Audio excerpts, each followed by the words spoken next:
సామెతల గ్రంథం 10వ అధ్యాయం 24వ వచనాన్ని చదువుతున్నాం. The book of proverbs chapter 10 and verse 24. భక్తిహీనుడు దేనికి భయపడునో అదే వాని మీదికి వచ్చునో, నీతిమంతులు ఆశించినది వారికి దొరుకునో. The fear of the wicked it shall come upon them, the desire of the righteous shall be granted. నీతిమంతులు ఆశించినది వారికి దొరుకును. దేవునికి స్తోత్రం చెప్దాం. హల్లెలూయా. దేవుడు మనందరితో మాట్లాడుతున్నాడు. నీతిమంతుడు ఏదైతే ఆశిస్తాడో అది వానికి దొరుకుతుందని. Do you believe this promise my dear friend? ప్రియ సహోదరి సహోదరుడా, ఈ కార్యక్రమాన్ని ఎక్కడి నుండి చూస్తున్నప్పటికీ, ఏ ప్రాంతంలో మీరు ఉన్నప్పటికీ, ఈ వాగ్దానాన్ని నమ్మి ప్రార్థించే నీతిమంతుడు ఆశించినది దొరుకుతుంది. ఈ రోజుల్లో చాలామంది తమ ఆశించే వాటిని వెతుకుతున్నారు, ఎక్కడ దొరుకుతాయని పరుగులు పెడతా ఉన్నారు. తమ ఆశలు తీర్చుకోవడానికి రకరకాల ప్రయత్నాలు మానవుడు చేస్తున్నాడు. భక్తిహీనులు కూడా కొన్ని ఆశలు ఉన్నాయి, భక్తిహీనులు కూడా కోరికలు ఉన్నాయి. నీతిమంతుడు ఆశించినది అతనికి దొరుకుతుంది. భక్తిహీనుల ఆశలు వేరుగా ఉన్నాయి. భయంకరమైన కార్యాలు ప్రపంచంలో జరుగుతున్నాయి.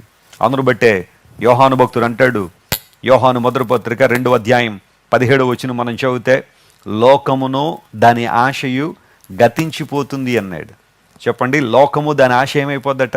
గతించిపోద్ది. చాలామంది ఈ రోజుల్లో లోక సంబంధమైన ఆశలు, శరీరాశ, నేత్రాశ, జీవపుడంబం, the lust of the body, the lust of the eyes and the pride of life. జీవపుడంబం, శరీరాశ, నేత్రాశ ఇవి తండ్రి వలన పుట్టినవి కాదు. ఇది దేవుని ద్వారా వచ్చినవి కాదు.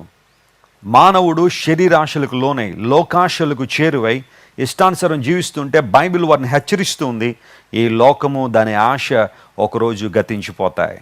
గతించిపోయే వాటి కోసం పరుగులు పెడుతున్నావా? గతించిపోయే వాటి కోసం ప్రాకులాడుతున్నావా? దేవుడు నీతో సీటుగా మాట్లాడుతున్నావు. ఎవరైనా సరే, దేవుని సన్నిధిలో ప్రార్థన చేయడానికి వచ్చిన నీవు, వాక్యము ద్వారా నిన్ను నీవు ప్రోత్సహించుకోవాలని దేవుని సన్నిధిలో కూర్చున్న నీవు, నీ ఆశలు ఎలా ఉన్నాయి? నీ కోరికలు ఎలా ఉన్నాయి? నీతిమంతుడు ఆశించేది వానికి దొరుకుతుంది. ఎందుకోసం అంటే వారు వ్యర్థమైన ఆశలు పెట్టుకోరు. నీతిమంతులు అనగా యేసుక్రీస్తు ప్రభు రక్తము ద్వారా కడగబడిన వారు. ఆమేన్, ప్రైజ్ ది లార్డ్. యేసయ్య రక్తం ద్వారా కడగబడిన జీవితాలు కలిగిన వారి ఆశల్లో కూడా మార్పు వస్తుంది. నేను తరచుగా చెబుతూ ఉంటాను, యేసుక్రీస్తు ప్రభుని మన హృదయాల్లోనికి అంగీకరించడం ద్వారా, ఆయన రక్తంతో మన జీవితాలు కడుక్కుని యేసు ప్రభుని మన మనసుల్లో చేర్చుకోవడం ద్వారా మారేది మన మతం కాదు, మన కులం కాదు, మన హృదయం మారుతుంది. దేవుడు తన నీతిని మన హృదయంలో డిపాజిట్ చేస్తారు ఆయన. ఇప్పటి నుంచి దేవుని నీతితో మనం బ్రతుకుతూ ఉంటాం. అంతవరకు కూడా మానవుడు దుర్నీతిని ప్రేమించేవాడుగా ఉంటాడు. స్వనీతితో ఏదో సాధించాలనే ప్రయత్నం చేస్తూ ఉంటాడు. మనుషులు ఎదుట మంచివాళ్ళుగా, సంస్కారవంతులుగా, మర్యాదస్తులుగా పిలిపించబడాలని కొంతమంది ఆశిస్తూ ఉంటారు.